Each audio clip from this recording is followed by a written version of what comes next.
Uri sanji chudan tsuji chonam la chanchu pardo dani chapsu che dagi jinsu jibe sunam chi rolai pinchira sanji drupa sho sanji chudan tsuji chonam la chanchu pardo Zoche Ge Jin So Ji Be Sun Nam Chi Ro La Pian Chu San Ji Ru Ba Shu San Ji Chu Dan So Ji Chu Nam La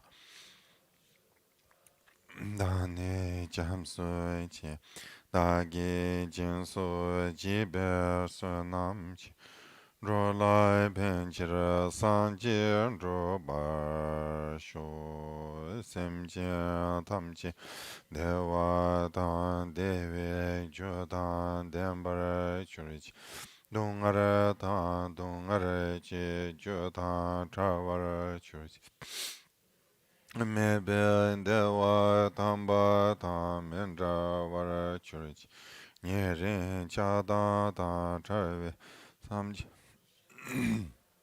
bara chu chi sim chi tam chi dewa dan de jo dan bara chu chi dong ar chi jo dan cha bara chu chi dong ar me be dewa tam ba dan men ra bara chu chi nye rin cha dan tan tre be dan nyum chen bo la ne par chu chi sim chi tam chi de wa da wa da dong ar chi tra war chu chi dong ar me be de wa tam ba tam men ra war chu chi nye rin cha dan tan tre be dan nyum chen bo la ne par chu chi Chom den de jambe yang lai chan tsai lo kang ge lo zhen zhen nye zhen zhe nye tara nam da rab sar ve chi nye ten gen chi xin si chi ni chi tu kar le bam kang da si be zhen ra ma ri mun tu mu dung ar chi sir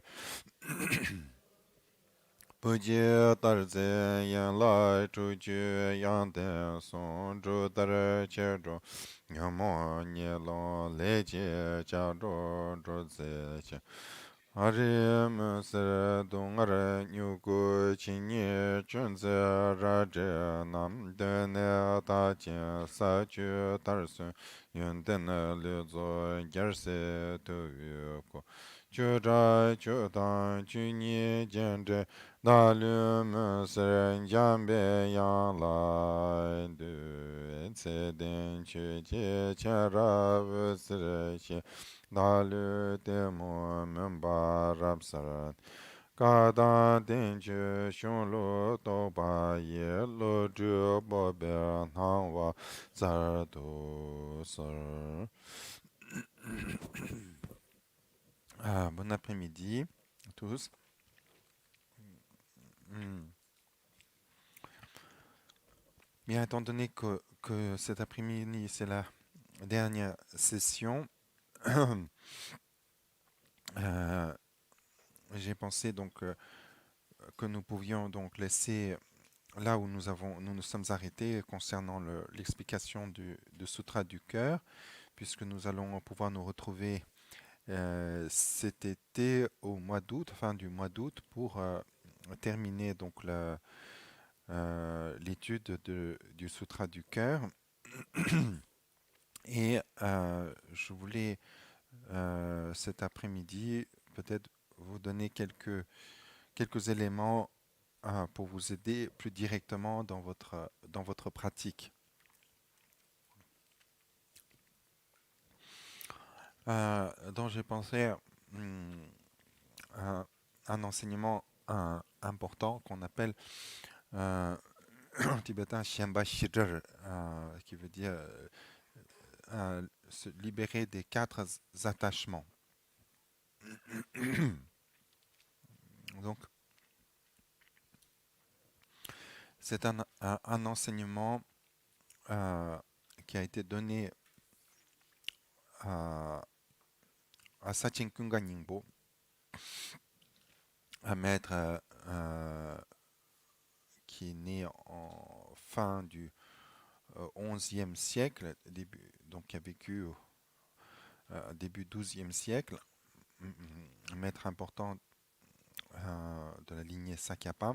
Lorsqu'il avait 12 ans, il a eu une vision de Manjushri qui lui a donné cet enseignement sur le détachement des quatre détachements, ou comment dirais-je, l'abandon des quatre attachements. Euh, Être libre, Shenpa veut dire attachement, saisie, et Jalwa, c'est se libérer des quatre attachements.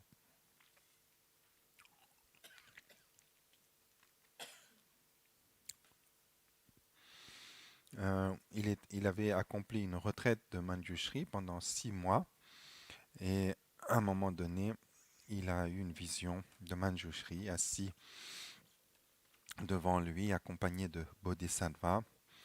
euh, et, euh,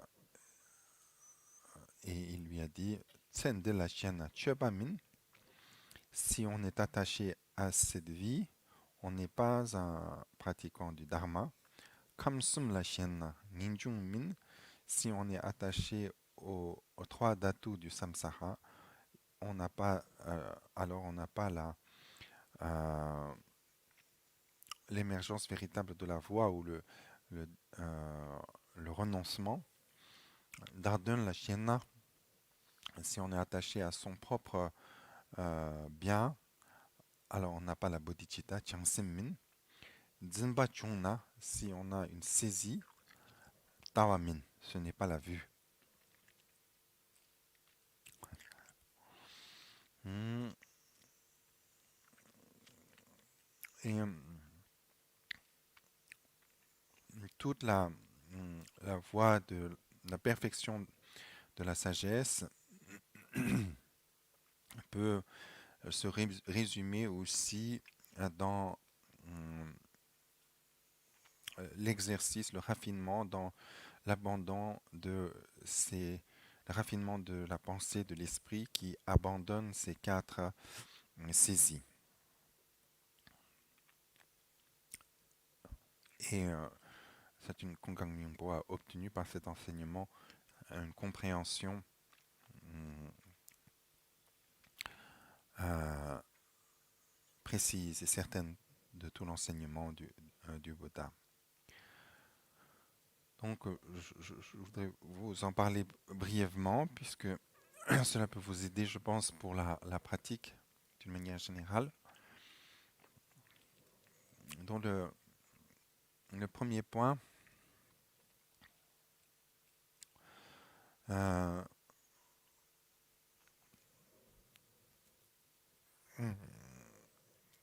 c'est que ordinairement, ce qui nous motive, c'est cette vie. On est attaché particulièrement à cette vie, à cette identité, à qui je suis, ce que j'ai, ce que je peux obtenir dans l'immédiat pour cette vie. Toute notre préoccupation est tournée généralement juste pour cette vie-là.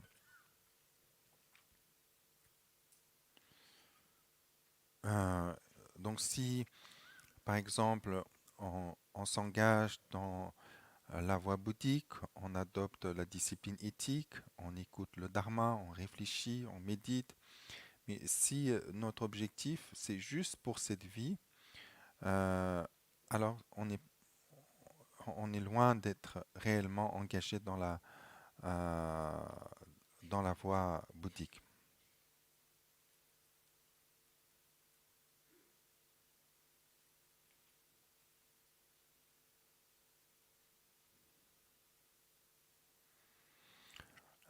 D'une manière générale, par exemple, il est dit que de la discipline éthique qu'elle est la racine du bien-être au sein du samsara, qu'elle est l'escalier qui permet d'aller vers la libération, quel est le remède qui euh, la remède au mal-être, aux souffrances. Donc on ne peut pas euh, euh, comment dit-on, on ne peut pas faire l'exception, on ne peut pas euh, exclure la pratique de la discipline éthique.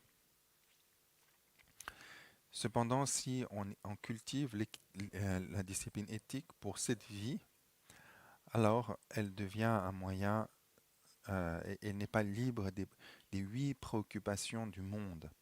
Je vous en avais parlé plus tôt, c'est-à-dire l'obtention, le plaisir, le gain, les honneurs, la renommée. Si j'ai une discipline éthique, les gens vont me respecter, vont m'honorer, je serai connu partout comme étant un grand moine, un grand enseignant, quelqu'un de très important. Alors on me fera, on me soutiendra, on m'apportera tout ce que je veux, etc. Si telles sont nos intentions, alors c'est parce qu'on n'a pas abandonné l'attachement aux préoccupations du monde. Et,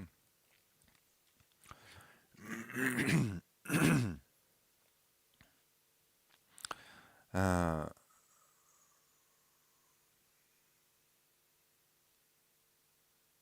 donc bien que en apparence on peut paraître suivre la discipline éthique, cette, cette discipline éthique est juste pour, comment dirais-je, renforcer en quelque sorte son ego, son attachement aux joies, au soi, pardon, euh, par, donc on n'exclut pas la jalousie, n'exclut pas l'hypocrisie, et donc devient alors racine de mal-être.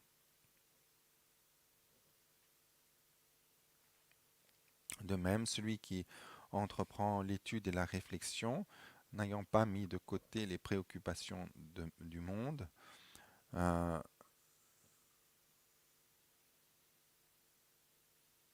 ne pourra pas euh, réellement, par ses études, hum, obtenir ce qui dissipe son ignorance. D'une manière générale, la connaissance, la perfection de la sagesse, c'est ce qui dissipe l'ignorance, c'est ce qui nous permet euh, d'accéder au chemin qui nous libère de l'existence conditionnée. C'est ce qui est la racine ou la semence qui permet l'actualisation de la corps de réalité, le dharmakaya. Donc on ne peut pas, en somme, faire l'exclusion de l'étude et de la réflexion pour celui qui veut vraiment avancer sur la voie. Mais celui qui s'engage dans l'étude et la réflexion sans s'être défait des préoccupations du monde, alors ces études vont, euh, il risque de accroître son orgueil, sera fait dans le souhait de l'obtention de biens, de richesses, euh, et apportera à celui qui étudie du dédain à l'égard de ceux qui ont moins étudié, hum, et à l'égard de ceux qui connaissent plus que lui, il éprouvera de la jalousie. Euh, il sera là à la recherche d'entourage, de biens, d'honneur, et tout cela est racine de mal-être. La recherche de tout cela est la source de mal-être.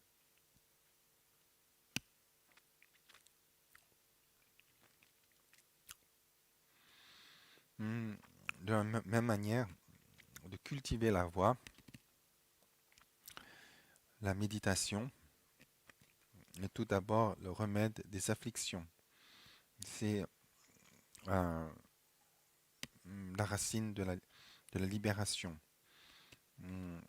C'est euh, le bien nécessaire pour réaliser la réalité. C'est la semence de l'éveil. Donc on ne peut pas faire l'exclusion de la pratique de la méditation, mais celui qui médite par attachement à cette vie, même s'il demeure dans la solitude, il n'est pas libre des préoccupations du monde.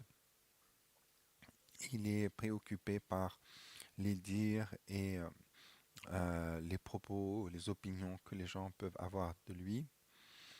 Il est médisant à l'égard de ceux qui étudient et réfléchissent. Et s'il voit d'autres méditants, il va éprouver de la jalousie à leur égard. Et même sa propre méditation sera dotée de distractions. Ce genre-là de méditation est la méditation qui n'abandonne pas les 8 préoccupations du monde et,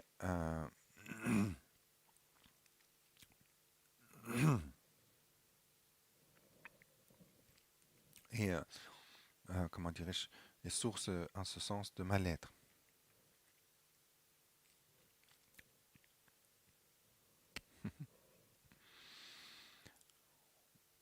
Donc pour conclure un peu ce point, on peut dire d'une manière générale, c'est-à-dire que si euh, ce qui nous intéresse véritablement, ce sont les 8 préoccupations du monde, à savoir le plaisir, le gain, euh, les honneurs, la renommée, et d'éviter la douleur, la perte, euh, le déshonneur, la médisance, l'infamie ou l'infamie. Si tout ce qu'on l'on fait, c'est juste par rapport à ça, en gros, en somme, on est simplement en train de, comment dire, suivre cette illusion du jeu, de l'ego. On est juste en train de euh, obéir aux impératifs du saisi du jeu. Et donc, euh, j'ajouterais même que, mettons de côté la voie bouddhique, il n'y a aucune voie spirituelle si on est attaché à cette vie. Souvent, quelle que soit la religion, quelle que soit la pratique spirituelle, c'est bien pour un au-delà, c'est bien pour, ce n'est pas pour cette vie que l'on pratique. Donc si la pratique du dharma, euh, en d'autres termes, si notre objectif c'est vraiment juste les 8 préoccupations du monde, l'attachement aux joies, au soi, pardon, je n'aurai pas je ne ferai pas de progrès, je n'entrerai même pas dans la voie spirituelle, quelle que soit la voie spirituelle. Je suis complètement attaché, en somme, aux causes du mal-être. euh,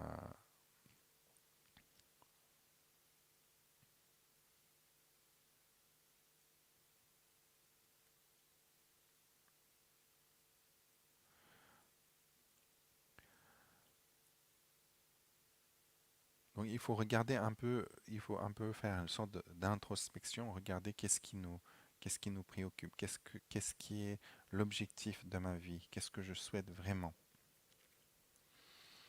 Ensuite, le deuxième point donné par Manjushri, c'est l'attachement au samsara.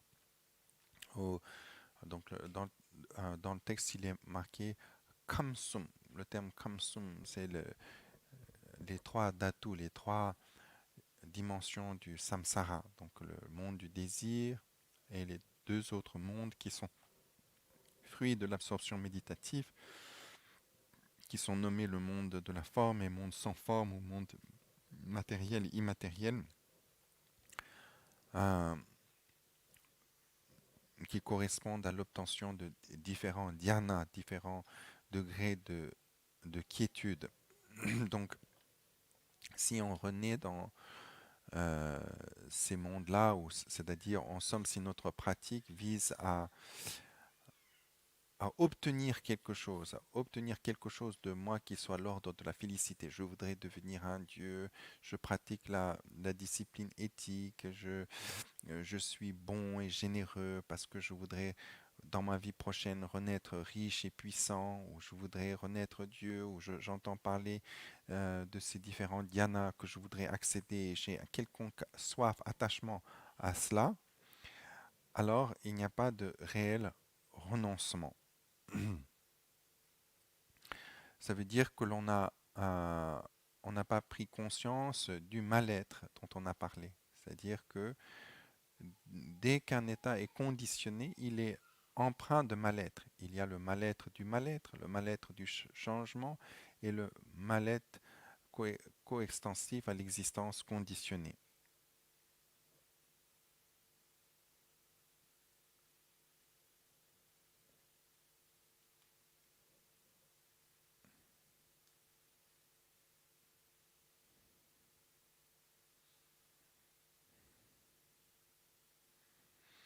Tout est euh, le mal-être du mal-être, ce n'est que souffrance, douleur physique, psychique, il n'apporte rien. Tous les plaisirs sont de nature éphémère, n'ont pas de durée, s'épuisent et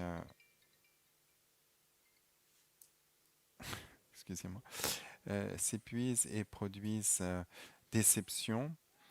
Euh, et si on ne se défait pas de notre ignorance, notre confusion, alors il n'y a pas de moyen de échapper au mal-être. Et donc si on comprend cela, alors il n'y a pas d'état, de condition, de paradis, de, euh, que l'on puisse réellement, à laquelle on puisse réellement aspirer. Et c'est ça le sens du renoncement. Le renoncement, c'est pas le fait de j'ai un bien et à contre-cœur, je me sacrifie et je décide de ne euh, pas en user. C'est que il n'y a rien, il y a rien qui en vaut la peine dans le samsara. Absolument, même l'état de samsara le plus heureux qui soit est marqué par les trois formes de mal-être. Et donc, c'est très important de réaliser cela pour s'engager véritablement dans la pratique.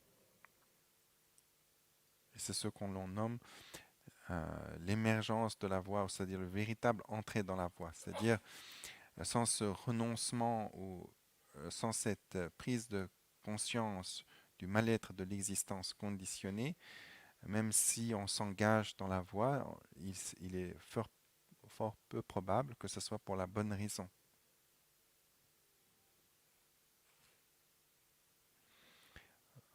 Voilà, donc véritablement le refuge, l'engagement dans les vœux, les disciplines éthiques, l'étude, pratique, etc., doit être nourri par cette compréhension pour que cet engagement, pour qu'il soit véritablement sincère et effectif.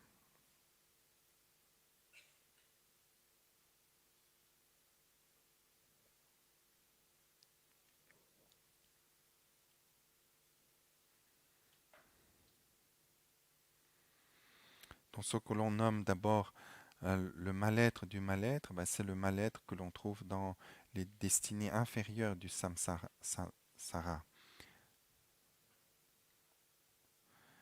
Euh, si on pense à cela, il n'y a rien d'attirant, rien.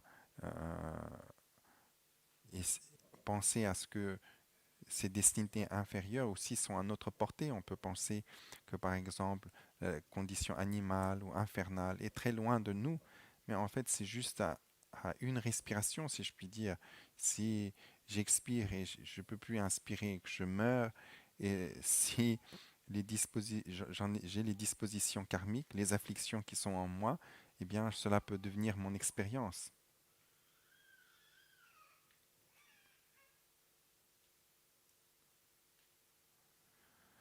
Euh, Toutes les vertus que l'on accomplit, toutes les pratiques spirituelles on accomplit en vue, par attachement du samsara, en vue d'un état de bien-être dans le samsara, est peine perdue, puisque tous les biens que l'on peut obtenir dans le samsara sont le mal-être du changement. Ils ne durent pas, ils sont tous éphémères. Ceux, ceux qui accèdent aux conditions les plus élevées, à la richesse, au pouvoir, euh, etc., il n'y en a aucun qui ne le perde pas par la suite. Les dieux renaissent en êtres ordinaires et dans les états inférieurs. Même le soleil et la lune, leurs lumières viendront à, à s'éteindre. Euh, Tout est changement. Cela veut dire que voilà, la finalité de toute vie est la mort, la finalité de toute rencontre est la séparation, la finalité de toute euh, obtention est la perte, finalité de toute élévation est la chute.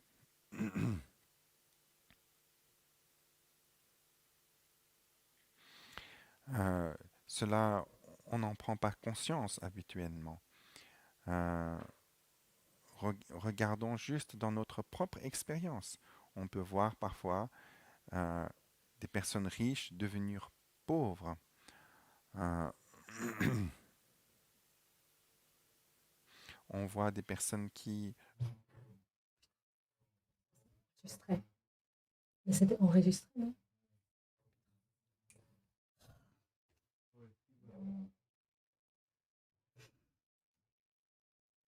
Sorry, guys. There was a technical error. I didn't press a button, but I think there's a recording so you can get it later. There are also multiple infinite examples of impermanence and suffering that comes from impermanence and change.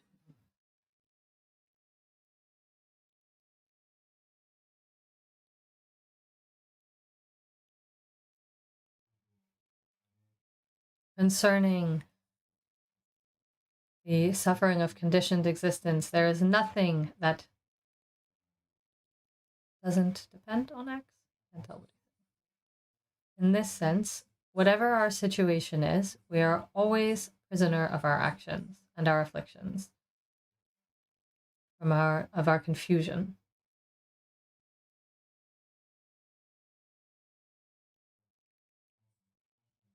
We're always trapped in this causal cycle.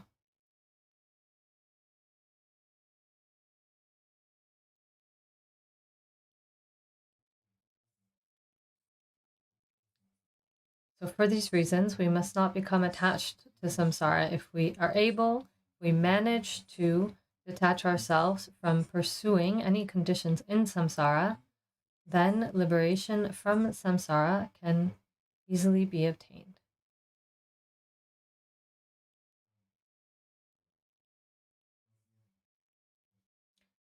The third attachment that we need to go beyond is attachment to our own benefit or well-being. Only thinking of ourselves is not a source of benefit. All sentient beings, without exception, are our parents. All these parents today are afflicted by suffering. How can I only think of my own benefit and be indifferent to all sentient beings?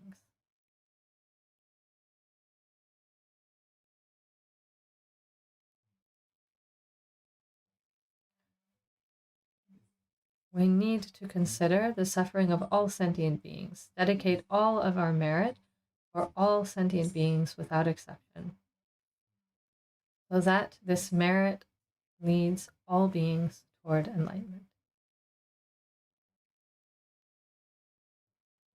We saw that the third point is if we have attachment to self, then there is no bodhicitta. We can see first of the 4 attachments. If we are subject to the first attachment, we're not even a spiritual practitioner.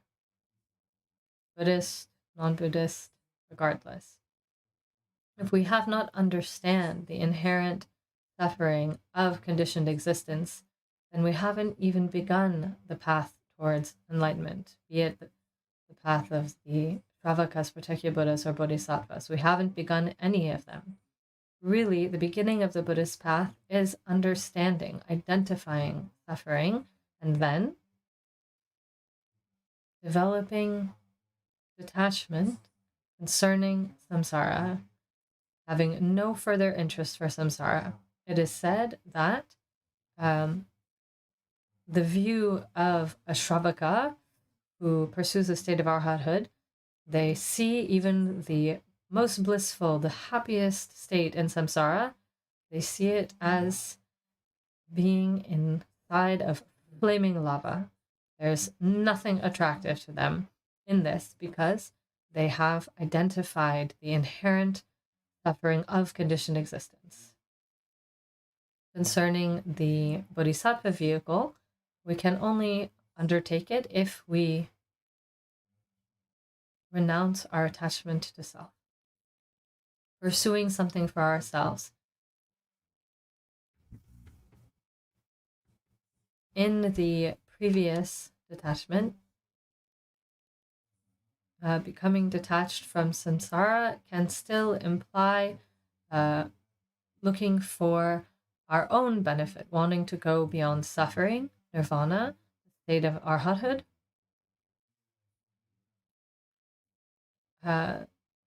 It's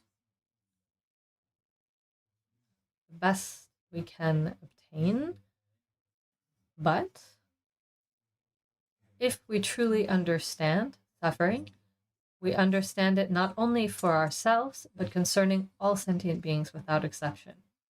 Just as I, today,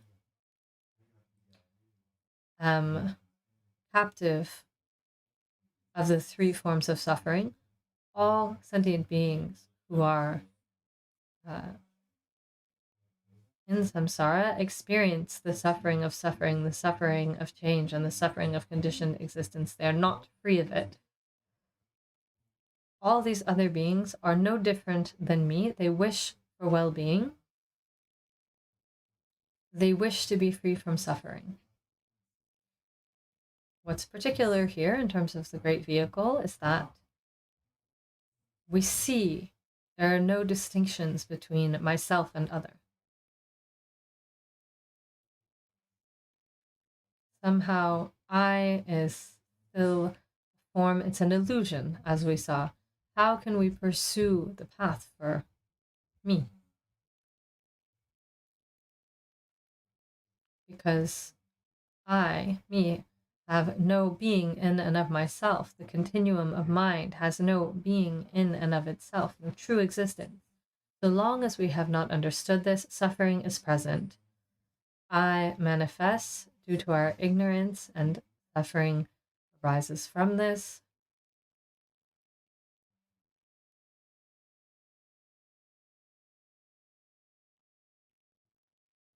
How can we not, due to this understanding, not experience compassion for all of these beings? All beings, in short, are innocent. They're just in confusion. There's no reason that they experience this continual suffering. They're simply here due to not recognizing the true nature of mind. How can I be indifferent to this and seek out only my own benefit? Furthermore, if I have taken infinite birth since beginningless time in samsara, I have been an infinite number of times close to each of these beings, and each of these beings can feel even more connected to me in a personal way. The problem is simply that we look at another being and we see it as a stranger, someone we've never seen before. But the fact is there's a kind of amnesia that occurs from life to life, but each of every person has been, not just one time, but an infinity of times, has been our mother, our father, has nourished us, has saved us. There's no one who we have not been close to, no one who has not shown us love and kindness. If we reflect in this way, then a sentiment, a feeling of gratitude will arise. And based on this gratitude,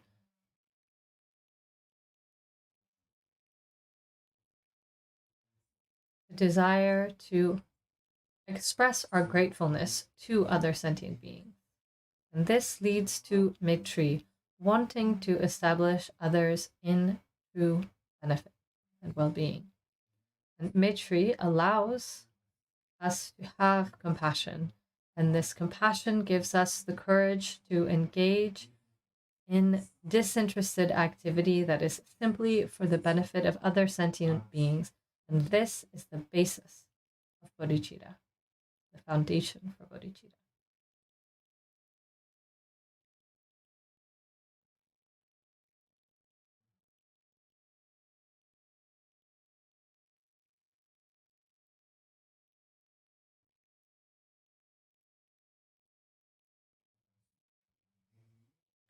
Then the last one, the fourth, if we have grasping, we do not have the view. We need to abandon grasping this life, attachment to samsara, attachment to our own benefit, and attachment to the view. We have to manage to abide in the natural, original state of mind that is free from all attachment. If we look in detail, if there is any grasping, there is no freedom. If we grasp substantiality, we fall into eternalism. One who is attached to eternalism cannot free themselves from conditioned existence. If, on the contrary, we attach to annihilationism, the idea that nothing exists, and this person not only cannot attain liberation from samsara, but they cannot even access higher conditions in samsara. They won't be able to experience positive conditions in samsara.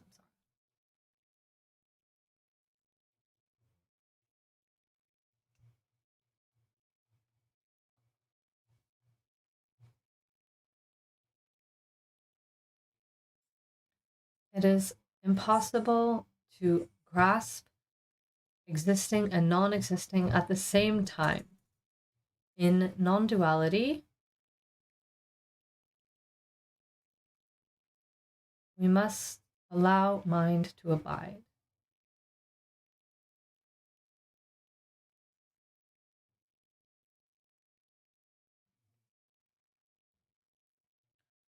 All phenomena are objects of mind.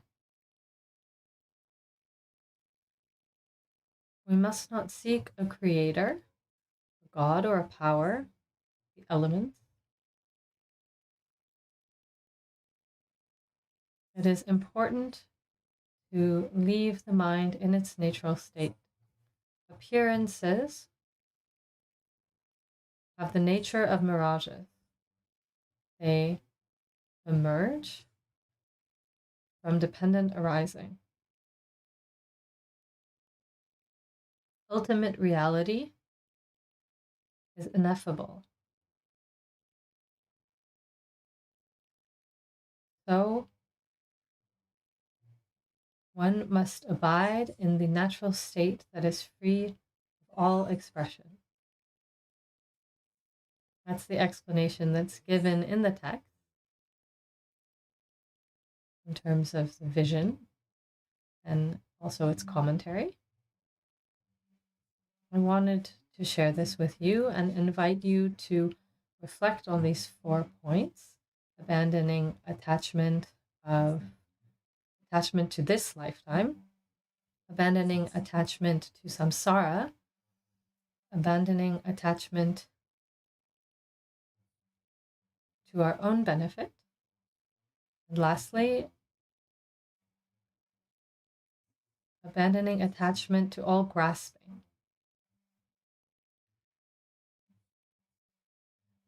This is the reality of emptiness, neither substantial nor non-substantial. It is on the order of the ineffable, inconceivable, as we can see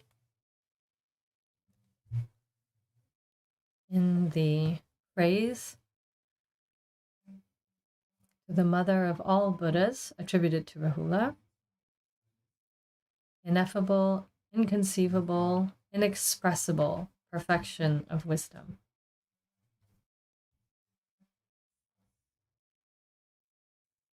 Not produced and not ceased, space and essence. What is its object or domain? Primordial wisdom, Vasamviti, this quality of consciousness that is intransitively reflexive, consciousness that knows, without needing another consciousness that knows it. That is its quality. This is a form of perception that is free from all duality. This is the natural state of our mind. Homage to the mother of victors from all three times.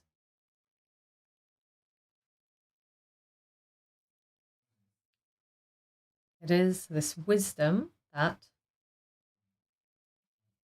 is not only the simple fact of thinking. It knows reality beyond our habitual mode of thinking of duality. It knows in the way it is neither existing nor non-existing, neither both nor the negation of both. That can be in no way reified, that is not finding nothing. That is the natural state of mind. That is present in all times for all beings in the form of Buddha nature. This non-dual consciousness. This is what it is important to recognize, cultivate. We can free ourselves from all attachment.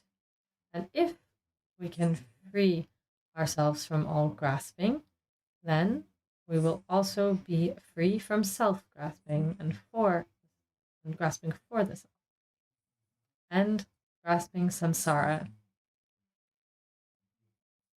grasping the preoccupations of this life. Everything that we are preoccupied with in this life, we grasp it, we feel attraction for it, we feel rejection for other things. We grasp the characteristics and we attribute them with being in and of themselves. This is just projection, this is just conventional. They do not have any of these appearances, attributes. None of them are truly there. We'll conclude here. If you have questions, I'll leave a few minutes for questions.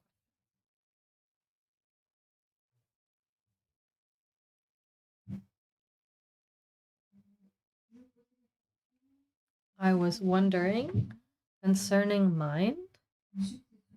It's a succession of clear and knowing moments, a continuum, and I was wondering if it was individual. Everybody has their own. Rinpoche says, what do you think? What did we say? The person said, well, I guess if everyone has their own, we're still in duality.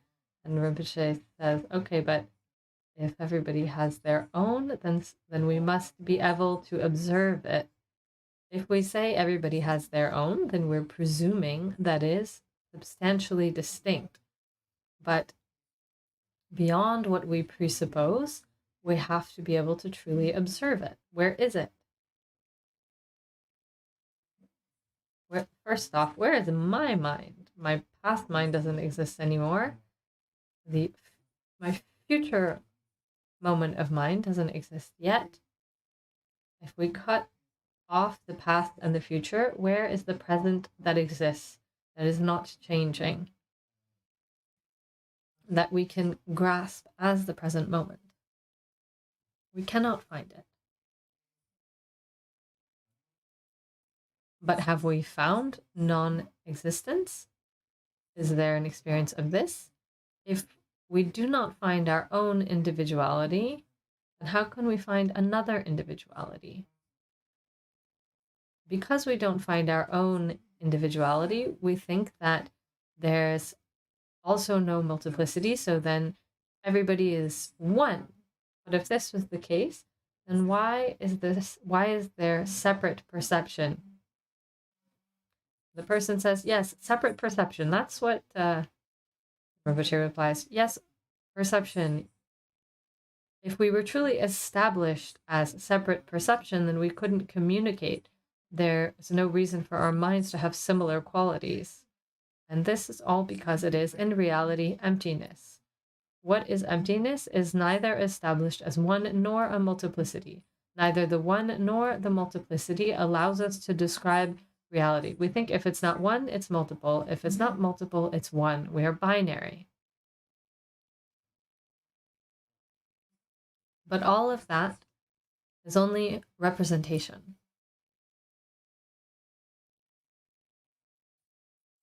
In this way, it is mistaken because it is grasping. And it's a projection. It's an image. This image, if we examine reality, we won't find this image. Emptiness, the perfection of wisdom, sees reality for what it is. When it sees reality, it does not see a representation. Thank you. That's clearer.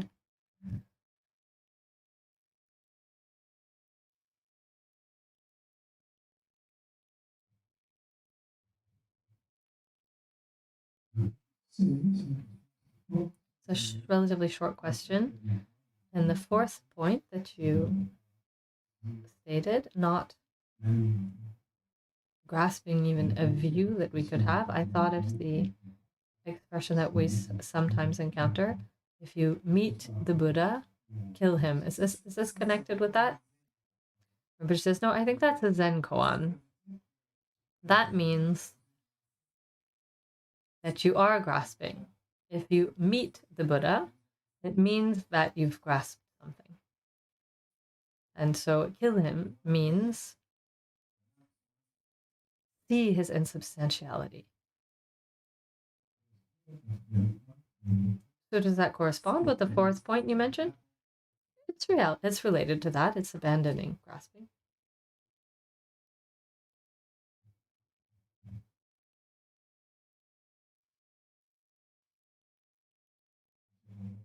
Hello, Rinpoche. I wanted to know what is the discipline of the the fair middle is what he said. And Rinpoche said, what do you understand by that? The questioner says, well, sometimes we put the bar pretty low and sometimes we're in an extreme. And I guess I wanted to know if there's a kind of discipline that was some sort of balance we could have. You see what I mean? Rinpoche says, discipline depends. We can apply discipline. We can force ourselves to do many different things. When we talk about Buddhist ethical discipline, it's something very specific. It's defined as the middle way. It avoids two extremes. The extreme of deprivation, where we inflict something on ourselves that is not beneficial, can be even harmful while thinking that it's beneficial. So that's one extreme. The other extreme and kind of just letting ourselves go in the pursuit of pleasure. So ethical discipline is, in essence, the path of non-violence. We do not harm others, but we also don't harm ourselves. Often, ordinarily, we could talk about discipline. There are people who are very diligent in their work, who do a lot of things, but often they're motivated by the affliction. Nothing more disciplined than a soldier or a hunter. But all they want to do is go and kill. There's nothing virtuous in that. So, of course, it's important to see what we mean by discipline in terms of Shila Tsulchim, which we translate as ethical discipline.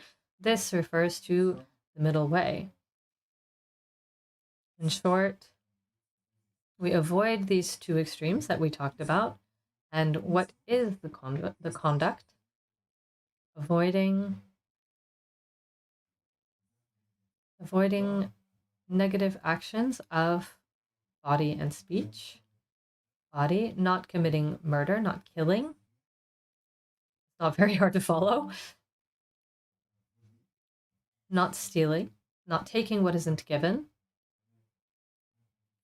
Not committing sexual misconduct. In terms of speech, there are 4. Not lying.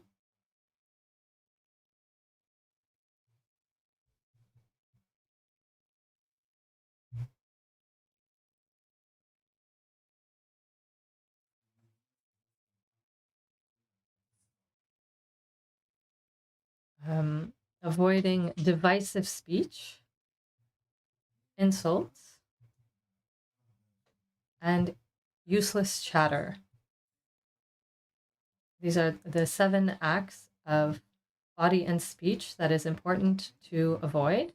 There are also recommendations concerning mental acts. Harmful negative acts are those of engaging in coveting. I want this, I want that, or ill will. Oh, that guy really bugs me. I hope they suffer. That's ill will. Malevolence. And then lastly, very important is mistaken views, particularly thinking actions have no consequences, karma doesn't exist, being in denial of causality. So these 10 harmful actions, it's important that we give them up.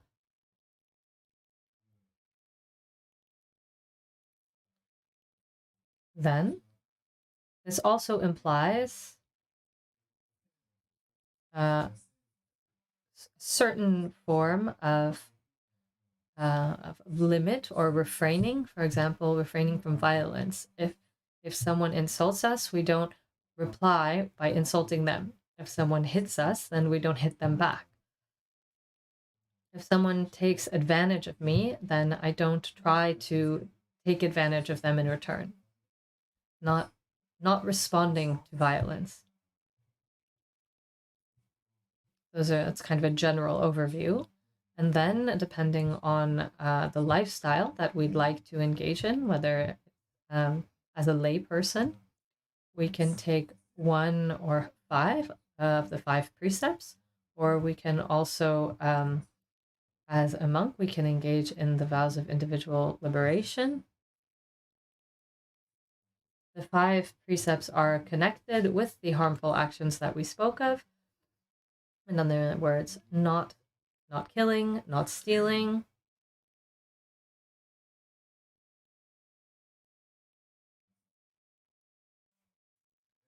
not engaging in sexual misconduct. That can be taking chastity vows, and then not lying. And also the last one is not taking intoxicants, drugs or alcohol that may lead to us losing our discernment concerning our conduct and could then lead to us breaking the other vows. If we generally we're careful, but if we're drunk, we can lose our attentiveness and then wind up accomplishing the other harmful actions. So it's important to never lose our ability to be attentive. This is why we don't take drugs or alcohol. So as a layperson, we may take these 5 vows. Concerning practice in general, there are moments it's necessary to find a balance. Sometimes we're very diligent, but then we force ourselves and then we feel tired. So then we can rest a bit in order to apply ourselves again. The important thing is to have proper motivation to experience joy when we accomplish virtue. Thank you.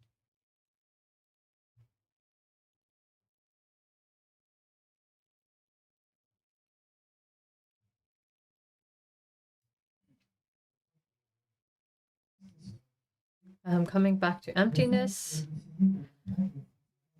So trying to understand functioning of karma in terms of the consequences of positive and negative acts is this grasping. And if we're trying to go beyond this, how can we apply the principle of emptiness to the functioning of karma? Well,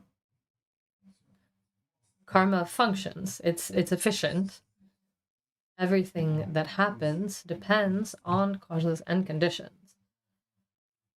When the causes and conditions are brought together, then our dispositions come to maturity, and this brings about a certain experience. This experience will occur, the consequence of our actions. Somehow we cannot escape from this ordinarily. Through certain practices, we can lessen the power of this. We can rely on the 4 powers: regret, support, remedy, and commitment. Concerning harmful actions, these 4 powers, with these 4 powers, the most harmful karma, we can lessen the consequences. For those that are a little bit less strong, we can avoid their ripening.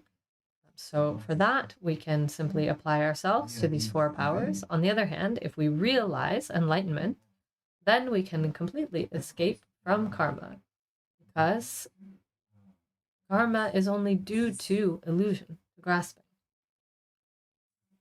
This is the case of Milarepa, for example. In the beginning of his life, and I highly recommend reading his life story. His father died when he was quite young, and his father had given Milarepa's uncle all of the family property, and asked the uncle to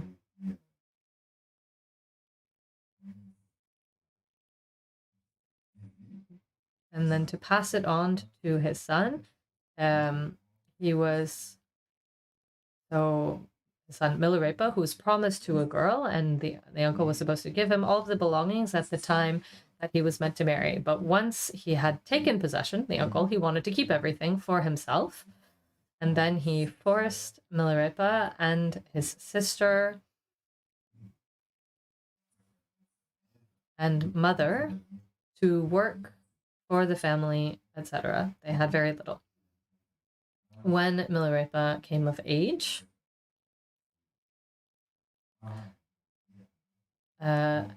his mother organized a meal and asked the uncle to give the family property back.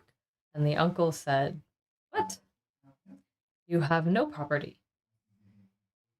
Be happy that I'm feeding you. I fed you all this time. You have nothing. My brother left nothing for you." So it was a big drama. The mother was very sad.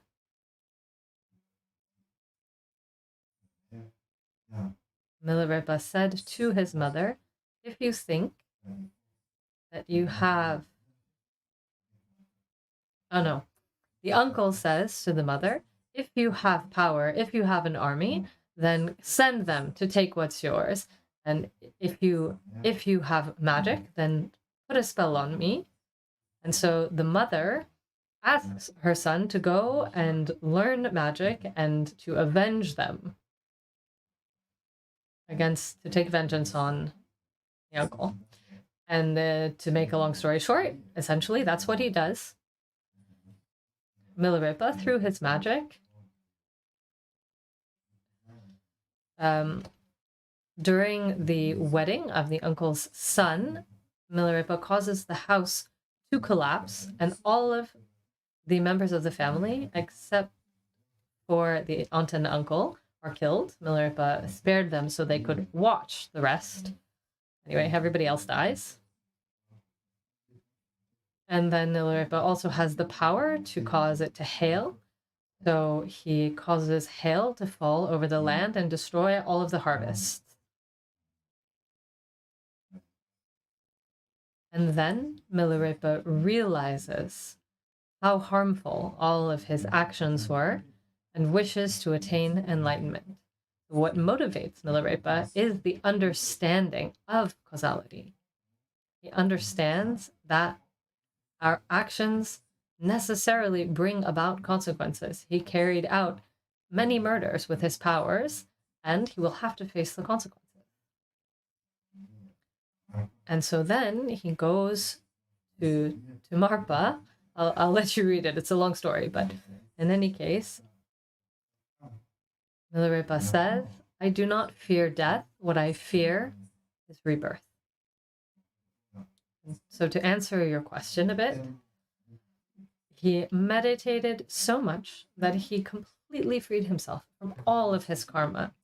He experienced no consequences, no karmic consequences of his actions due to the enlightenment that he realized. Karma is not a divine judgment or something external that is imposed on us. It is natural causality. And this causality is carried by our ignorance and our afflictions.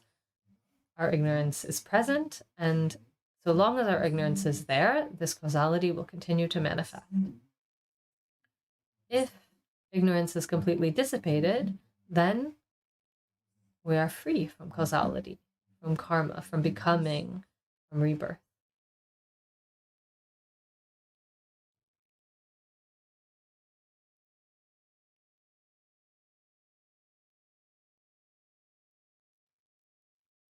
There you go.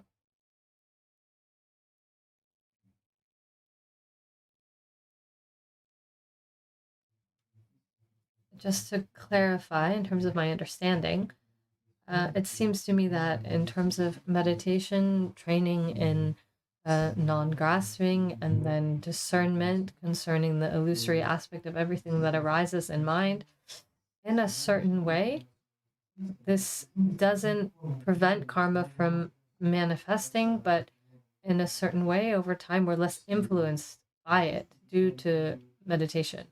Is it correct to understand this way?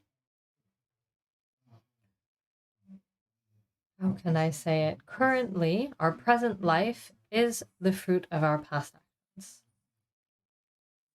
The condition that we find ourselves in now is already determined. So in terms of that, there's nothing we can do about it. We experience the consequences in terms of our present life. But in this present life, what we do affects our future condition. Today, if we begin to meditate and practice, then through this understanding,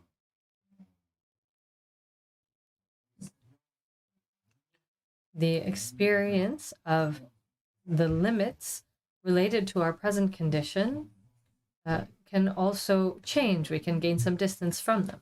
And the more that our practice meditation develops, then the more we can liberate ourselves. This depends on our progress on the path.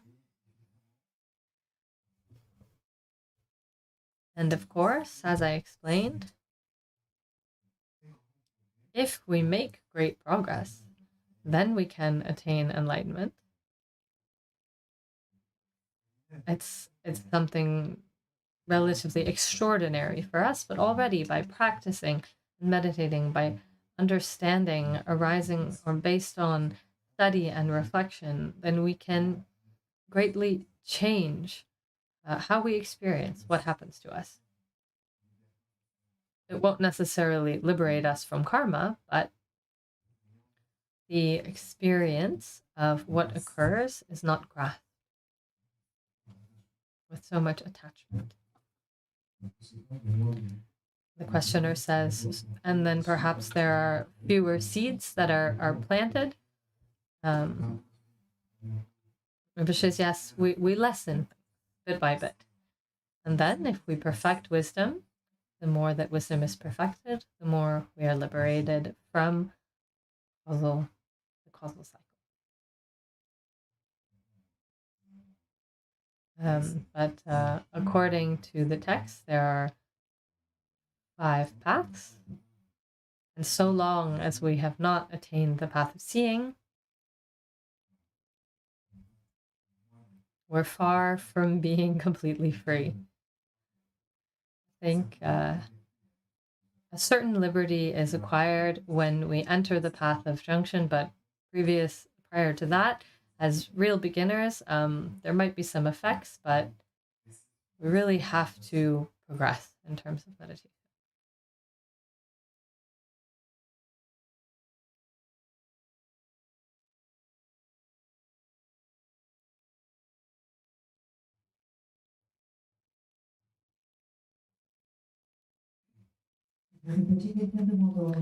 Someone online asked to receive the lung of the text of the 4 attachments.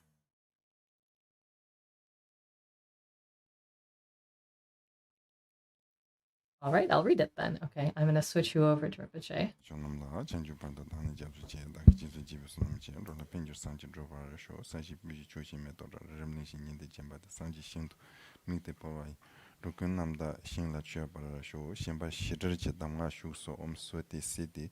Lama sacha ba chenpo gonglu chunyi shebe tse, papa jambra yangche dropa dawa chungtse be tu chigi tse, soji yu na rinpoche ti chigi tena jizun jamya marsri chue chigi chakja chinas, sangpe tabji shubwa kore changsim yi yinyun to nepa, nguyon sum to sikni tsuyu shana, tsente la shana, chepa min, kamsum la shana, nginchung min, dadun la shana, changsim min, zimba chung na tangwa min, shi sumbe tang la chebe, paru to chebe, lamchi nyamle tamchi, shenpa shi tang trabe, lo jung to ndora gongde, chio tamchi la ngishi chebra chen toba yino, samma patmiti, voilà, yawandi nyurdo, sonamdi, tamchi zivani, tonamni be drana panchini, cheka na chimpala choba isibe, solen roman rorshu.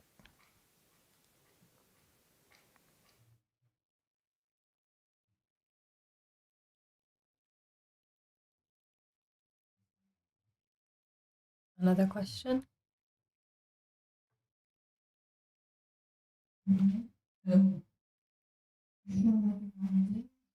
I was wondering if not having concepts or having less and less of them, that is progress in meditation. As I told you, it's not the simple fact of having less concepts or no concepts that is wisdom. Not having concepts, babies don't have them. Animals also have fewer, they're a bit brutish. It's not a path of brutishness, it's wisdom, the perfection of wisdom, developing the greatest intelligence there is. It is really the capacity of our mind to bring it to our greatest ability to actualize it. This is what is understood by wisdom. It's not just diminishing our capacities in a certain way.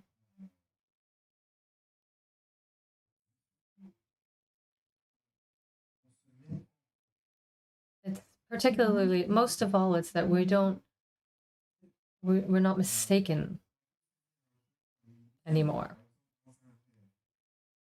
We can grasp I as an illusion. In a dream, you dream ordinarily. You form all kinds of concepts. You're identified with yourself or other people in the dream. You want something, you're afraid of something, not aware that it's a dream. So understanding all of that is a dream. It's just an analogy, but it is having this discernment, understanding in a lucid dream that it's just a dream. In the same way, seeing that concepts are just concepts, they're not reality.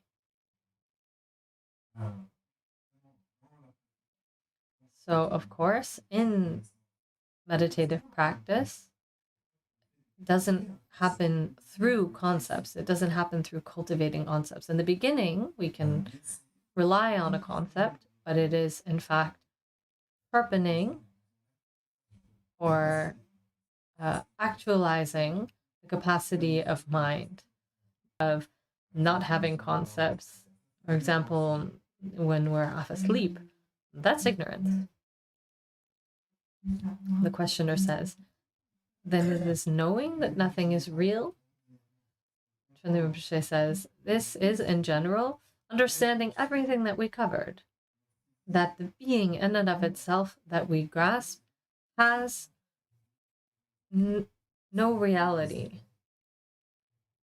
Seeing this,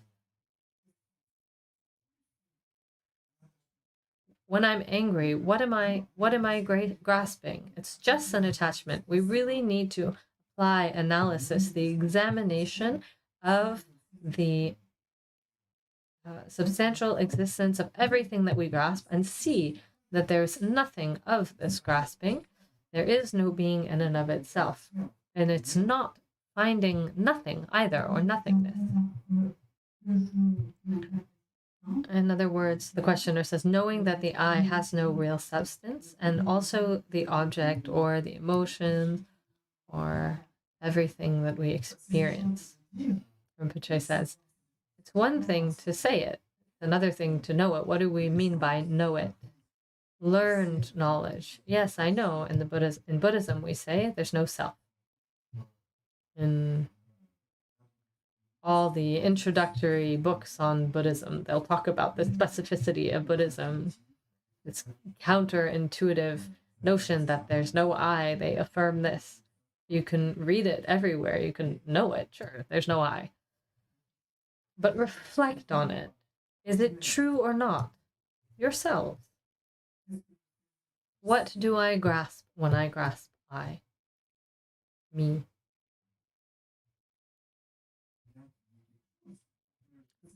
There must be something. If I am, there must be something that corresponds, a singularity that is permanent. Is there something singular and permanent I can find?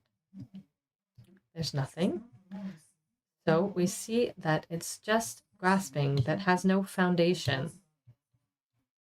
So understanding this not just intellectually, but by applying it to our experience, to our own grasping.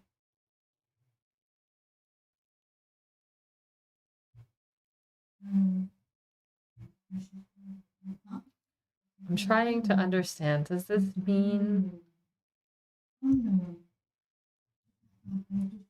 as everything appears, everything manifests, following causes and conditions, we could say, and in a way, I'm not so responsible in a way. There's no I am not there. What should we not misunderstand about that?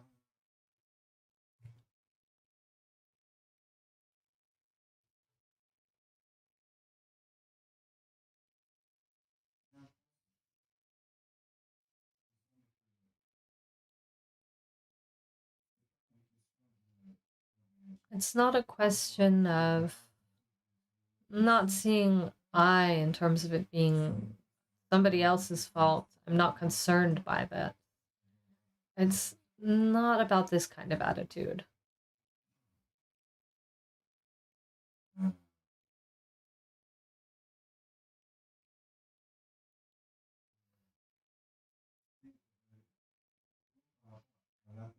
rather in terms of the attachment to I, me, the volition I want for me. Everything that I do is for me. Somehow, when I say I'm not responsible, there's no I, it's others' fault.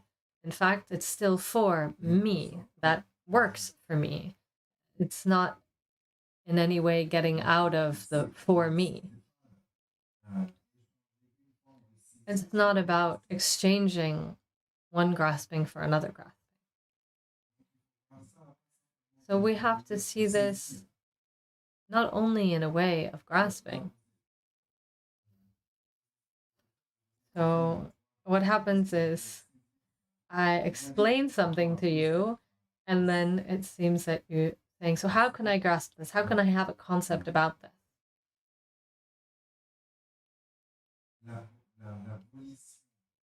Volition, I want, I am, I'm scared, I hope. All of that comes from I, from me. So intellectually understanding that I doesn't exist, this doesn't transform our way of grasping. This is why it is necessary to associate it with contemplative practice. When mind is completely calm, peaceful, serene, and we have the ability to not be distracted, and if we look, we'll find there's nothing to grasp. There's nothing that can be grasped. There's no I, and not finding this I, we also won't find a non-I that is an entity. And the questioner says we also won't find an object. There's no subject, there's no object at the same time. Rinpoche says that depends. It depends on the observation. Ultimately, that's what is covered here. Even the object is dependent arising. We can't grasp it either. But, well, we covered this just in a discursive way. But if we want to apply it in practice, we have to associate it with meditative practice. It's not just having a concept about it. We shouldn't just leave here with a belief in a concept.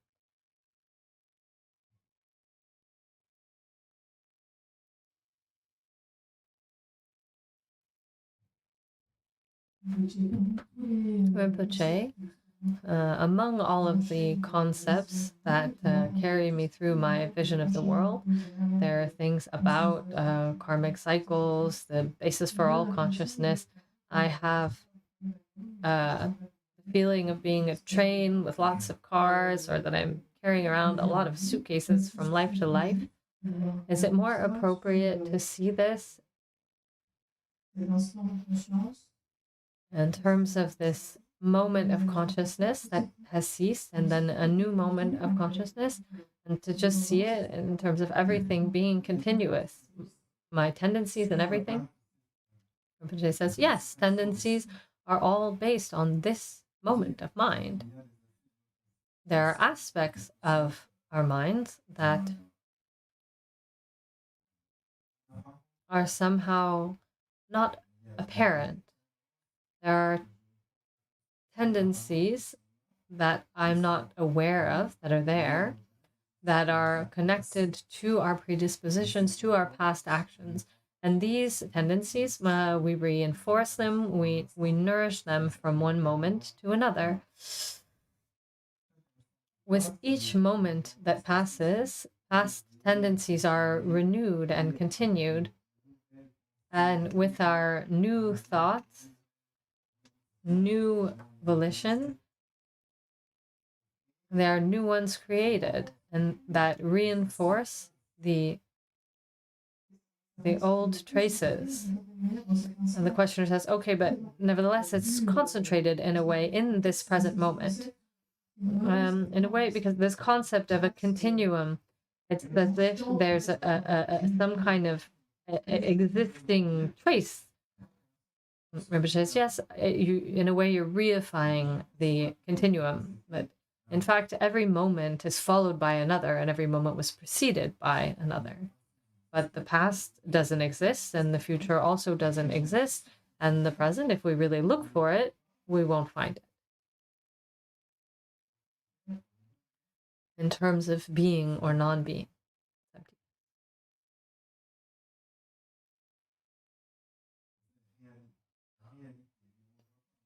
This is reality, but we don't see it. We're in the reification of every moment. And we reify every moment in a dualistic way with a subject and an object. But everything, all of our experience is given in our mind. It's the nature of luminosity, something that we experience.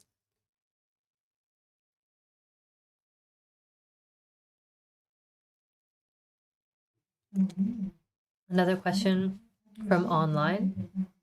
How can we lighten the karma of someone who is suffering physically and emotionally? What's the appropriate practice? In general,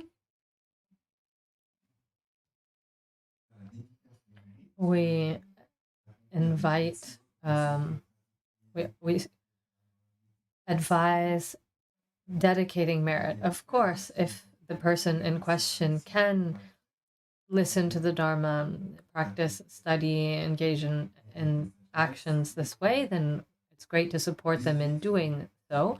But if this person doesn't have access to this, then dedicating, giving in a way our merit, then this can help.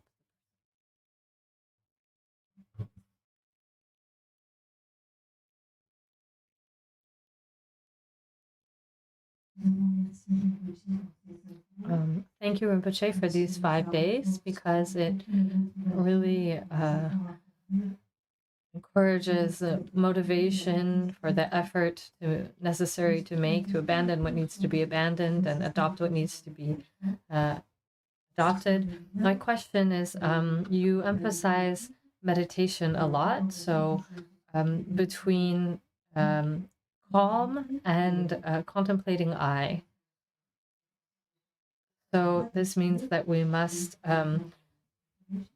put ourselves in a situation of shamatha or shine, and then once we've managed this, if it's possible, then we orient our mind towards contemplating I. I've never really understood the link between shine and lacton, and especially a developing understanding of emptiness based on calm abiding.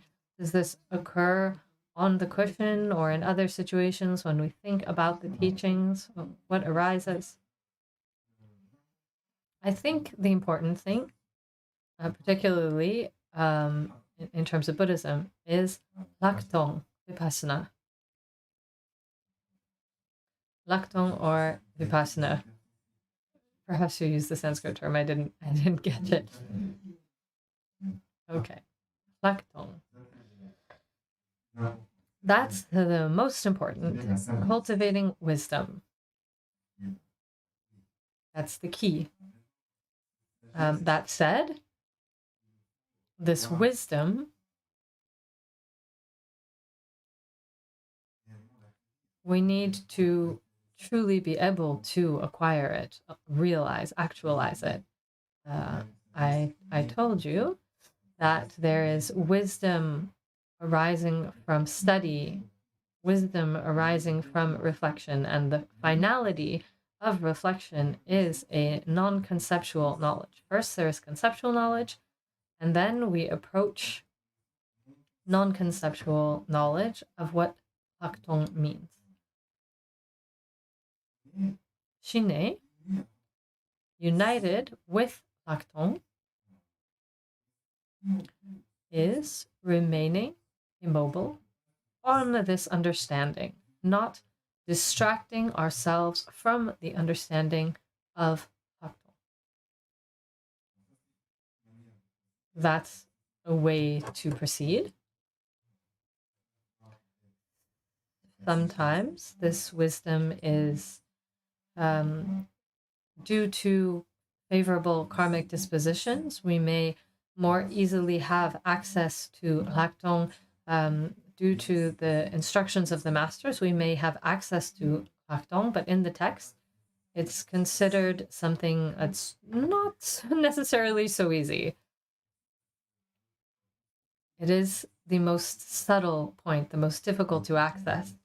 So study and reflection, or through the grace of the masters, through Guru Yoga, and also, very important, on the Bodhisattva path, through cultivating love and compassion, bodhicitta, for all sentient beings, all of that, all of these are methods, means to give access to Hakdong. So when we focus on all of these qualities, there's an aspect of shamatha. Shamatha means mind focused on one point with no distraction. Mind is not agitated by afflictions, hate, or too many hate, desire, too many discursive thoughts. Mind that is capable of remaining immobile in a certain way. That is the capacity of shamatha. Often, even the quest for Hakdong requires our mind to be immobile during listening to the teachings, during reflection. We need to be able to remain concentrated and undistracted. So that's an aspect of shamatha. Then, of course, there's also shamatha in the pure sense, simply mind that is free from all agitation, from all thoughts, a meditation where we let the mind rest. When we let the mind rest, at this moment, then naturally, agitation is dissipated. Mind is more clearly manifest to itself, what it is, as it is. And we can more easily see the reality of mind if we have received instructions on Hakdong. On this basis, we can apply Hakdong. So there are various ways to go about it. We can also directly unite the two, but that's a different way. So is the meditation of Mahamudra this association of Shine and Lakdong? Mahamudra is essentially Lakdong. Mahamudra designates essentially Lakdong, but in the context of esoteric, profound teachings on ultimate reality of mind. Mahamudra also is associated with Shine. So it is the union of Shine Lakdong, but it is a specific instruction.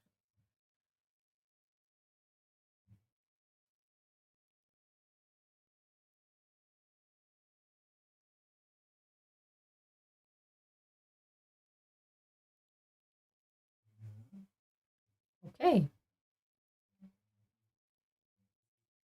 I think we've answered all the questions. Thank you all very much for your attention, for your presence.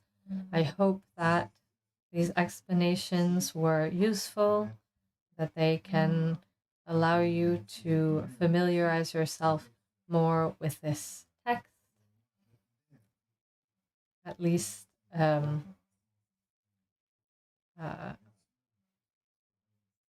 it's a text that's quite short, but that's very profound.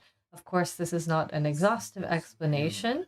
As we saw, if you really wish to completely understand this text, then it's necessary to, on the one hand, study the teachings of the Great Vehicle, notably the text of the Madhyamaka on the Middle Path, as it was taught by Nagarjuna and his great disciples. And if you want to understand in detail the 5 paths, the 10 bodhisattva grounds, the progression of the development of the perfection of wisdom, then it's necessary to study the Abhisamaya Alankara. There are points of Abhidharma that come. It's a bit secondary, but also very important in general, to understand all of the classifications and categories that we find in Buddhist texts.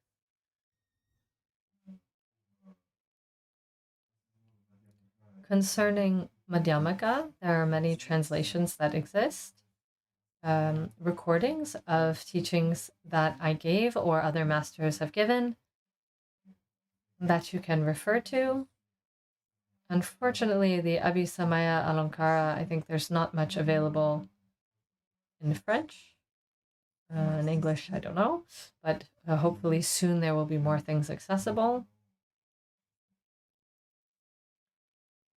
In the meantime, I hope that these explanations could be illuminating, that this nurtures your practice and helps you be motivated to practice and study more.